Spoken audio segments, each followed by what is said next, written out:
What's up, everyone? So today we're going to be taking a look at the Brave of Gold, Goldran. This is the 6th series in the Brave franchise. So I just put this one together. I'd say it took me about 2 to 3 hours. Not too bad. But we'll be taking a look at the box, some articulation and accessories and stuff like that. So let's go. All right, so let's take a look at the box art. So of course, great box art by Kotobukiya yet again for Brave. They're knocking it out of the park with that. Just amazing. So you got that. Let's take a look at the bottom. So you've got Sky Goldran there and doing some posing. So you got that. Some artwork on the side. Okay. And then you've got some of the warning stuff on the top, and then that is also in English and Japanese. You got the gimmick there for the Brave girl, and some bonus parts, etc., and some more artwork on the other side. So great job by Kotobukiya with the box art, just amazing. So let's take a look at the manual. So of course that's the back. You've got the all the paint ratios and stuff. This kit actually is one that probably needs to be painted if you want to bring the most out of it. Maybe even electroplated if you can find how to do that. But so we got that there. And then all the parts counts there. Kotobukiya ones tend to be a little bit on the simple side, so I haven't really had any problems with these. So pretty fast builds. So we got that there, and yeah, and then the parts for the Brave girl if you want to do that. So that's the manual. So that's pretty much it for the box and the manual. So we will get into articulation.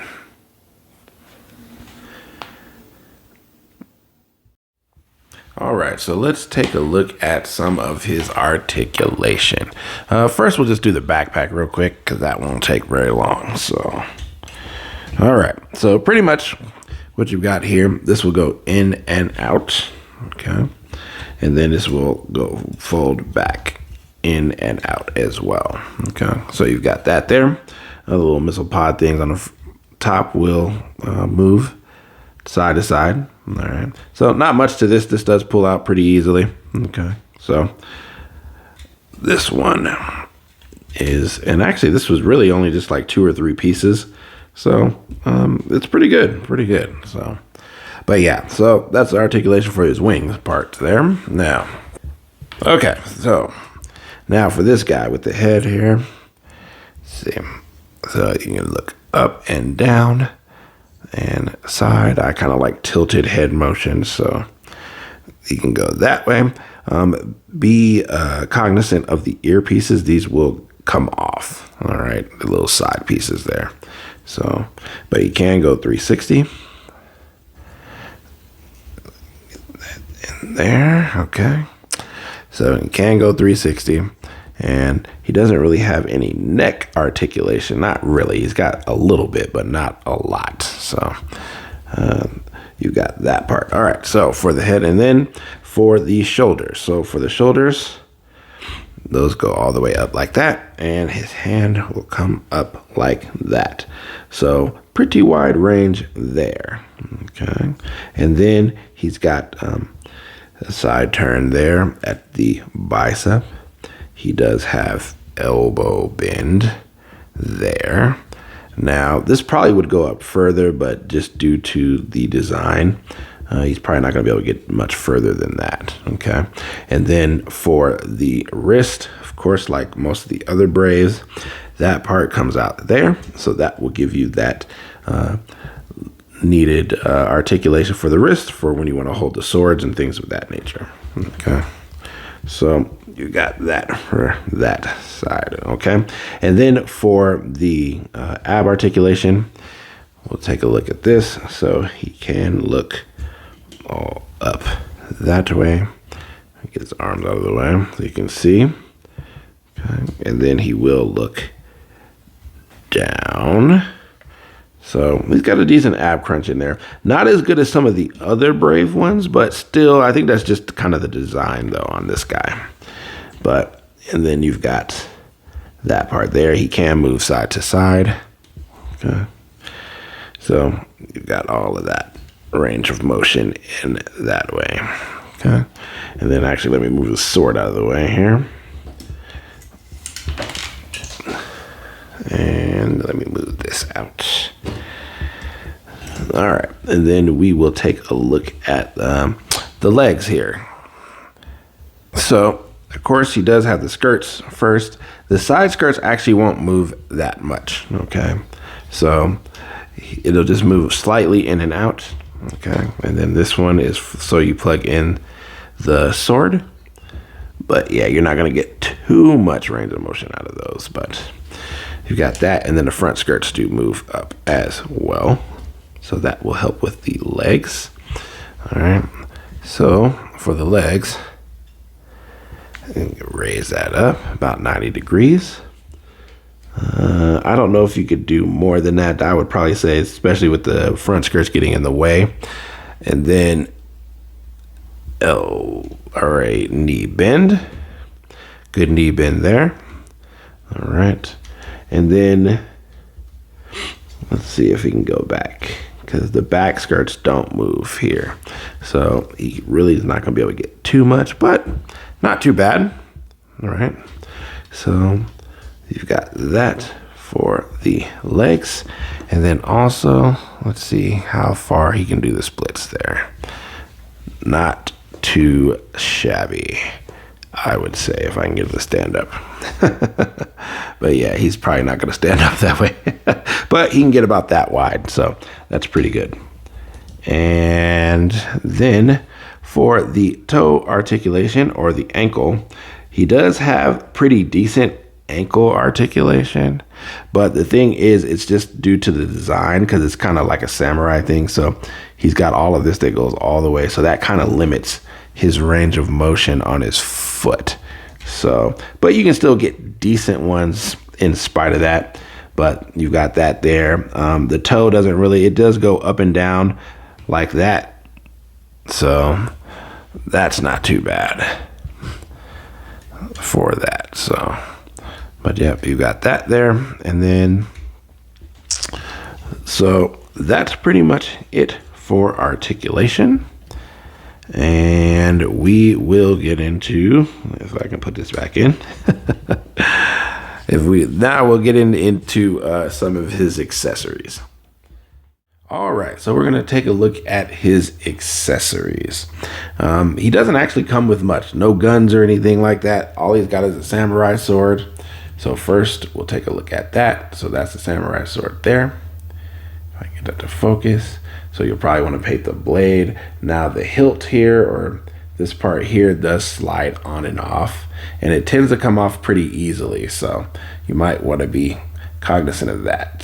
So, but yeah, so that's the sword there. And let's take a look at his hands. Now, for his hands, he's got 4 sets of hands here. And so first he's got the stop hands, right? So he's got those. He's got the sword holding hands. And of course, those are for left and right. And then he's got his expressive hands. Okay. And I know that seems like there's not that many, but actually, they did something a little bit different with this set. And this one, they actually give you yellow or gold hands as well. So if you want to do the inverted color scheme of that, that's pretty cool, especially if you wanted to paint them, so you can have some painted set hands. And so you've got those there, right? And all of those come in yellow, so they come in yellow as well as black. So in essence, he's got 8 sets. But actually, I didn't even take these off of the sprue. Most of them are still on, but we can take a look at that real quick. But as you see there, like, he's got the expressive hands there. He's got the sword holding hands there. And then he's got the like the boxing parts on there as well. So he's got about 8 sets of hands, but I went with the black hands because that's the ones that are in the box art and in the series. So, but you know, if you wanted to change it up or do the inverted style of that, you could definitely do it. So that's what you've got. So, but yeah, that's it for accessories. So we will do some size comparisons next. So let's get into that. Okay, so let's do some size comparisons. But first, let's get a measurement of how tall this guy is. I would say from the toe to the top of his head is probably about between 6 3/8 to 6 1/2. And then if you go to the top of the wings, I would say probably about 7 7/8 is about the top. Yeah, about 7 7/8. So he's about the same size as most of them. All right, so for some size comparisons, let's go with first another Kotobukiya kit. All right, we'll go with Goldran X.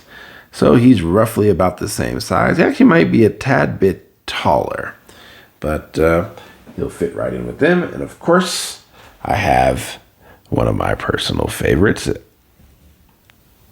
the Bandai Firebird. So he'll fit in with that one as well. And then I've got the Super Robot Chogokin Genryujin, if he'll stand. So as you can see, he will fit in perfectly with the rest of the Brave lines. They're not really to any kind of scale to my knowledge. I would say they're between 120 to 100. I would say they're a tad bit smaller than 100. So I'd probably say about 120. But it's hard to say. Yeah, they're not really to any kind of scale. But he will fit in perfectly with them. So that's what I've got for size comparisons today. And we will get into final thoughts. All right, so final thoughts on this guy. I do like it a lot. I definitely like the design. It's more of a samurai style design. I can definitely get into that. So that's definitely a pro here. The articulation is good. One of the cons is, number one, he doesn't have a ton of accessories. Outside of the hands and the sword, that's really about it. He didn't use any guns to my knowledge in the series. This is actually the series that I have watched the least of. I've watched most of the Brave line, but Goldran is one of those that I didn't watch all the way through. So to my knowledge, he never actually used a gun in this form. And it was just his sword. So that's a con. The other con is more of a preference thing, but in order to get the best out of this guy, I really do think that you need to paint him. There's just no getting around it. The yellow/gold that they use for the plastic is pretty good. It's definitely a decent look, but this one definitely needs gold paint. Even if you could even possibly find a way to get it electro painted, where you would have it like a chrome style and then you'd paint like yellow over it with an airbrush or something like that, to get a more of a gold chrome look or something like that, I think would be the best for this kit. It just doesn't do it justice in yellow. It needs to be gold. So and this is one of the only Kotobukiya kits that I've had where I actually felt as though you really do need to paint the entire thing. A lot of the other ones like the Goldran and some of those, you can get away with just doing some spot painting and some detail painting like on the weapons and stuff like that. But to be honest, I didn't even have enough time to do that. So there's no way I'm going to have time to actually paint this entire kit. But if you can actually take the time and actually get it done, I think this one would be a perfect set. So And really, nobody really gets this for Sky Goldran. Most people are wanting their super forms, Great Goldran. So, and I'm no different with that. So, but out of 10 stars, I would give this one, I'd probably give it about an 8. Just no accessories, and the whole thing needs to be painted. So that's really my only cons about this guy. He's really good other than that. So of course, you know, with this one, and I talked about the super forms earlier, that of course I'm going to be doing Great Goldran. So that's what I really got him for. So more than likely he'll never be in this form. So, but yeah, so I'll definitely be doing that one next. But thank you guys for watching the video, and I will catch you guys in the next one.